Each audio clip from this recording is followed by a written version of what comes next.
Thanks for this kind invitation. I'm very pleased to give this talk entitled State of the Art, Update and Gaps of Knowledge about Culture Meat. This talk has been prepared by myself and my two colleagues, Marie-Pierre Ellies-Oury and Sghaier Chriki, following a meeting in the French Academy of Agriculture. This talk will be divided into three parts. Is culture meat ethical? Is it good for the planet and for consumers? And is it sustainable? And this talk will be based only on scientific papers published in scientific literature after validations by experts and scientists. So there is a consensus about the problem to solve. Nowadays, the livestock and meat sectors are facing new and important challenges. We need to produce enough proteins to satisfy the increasing needs of the human population. And we need also to protect our environment and the planet. And we need to address the societal needs in terms of animal welfare and product quality at the consumer end. So to achieve these objectives, we should be innovative. So among the different solutions, culture meat is presented by some private companies to be able to solve these problems. So the first question I would like to address is culture meat ethical?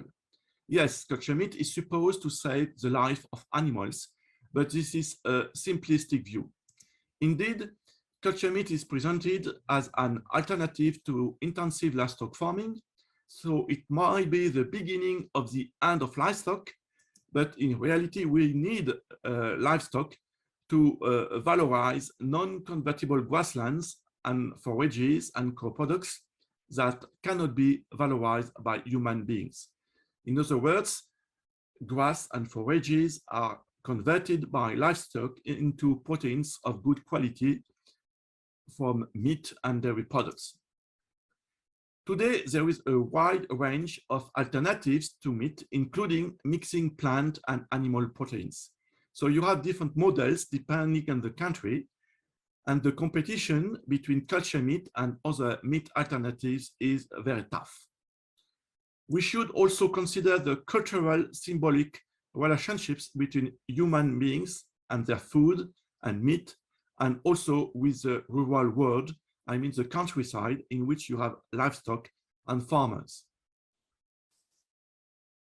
The future of the meat market has been summarized some years ago by Bonny and collaborators. You have two branches. There is a branch of agroecology, which is a natural way to produce meat.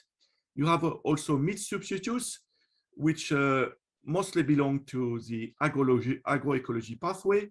And in addition to that, you have the FoodTech pathway, including genetic modified organisms, cloned animals, and culture meat. So there are some ethical questions associated to the FoodTech development.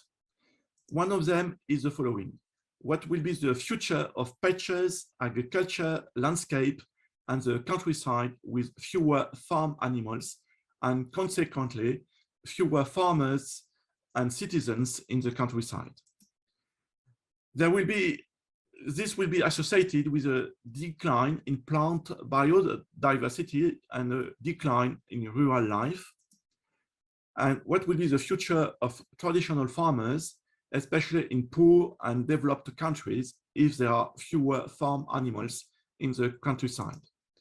How and by whom will our food production system be managed and controlled?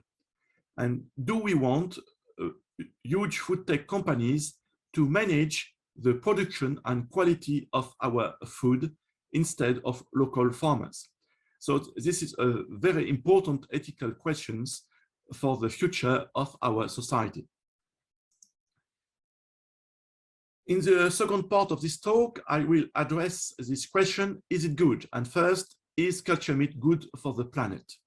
Of course, culture meat will use less land compared to beef production. And regarding energy use, you have a conflict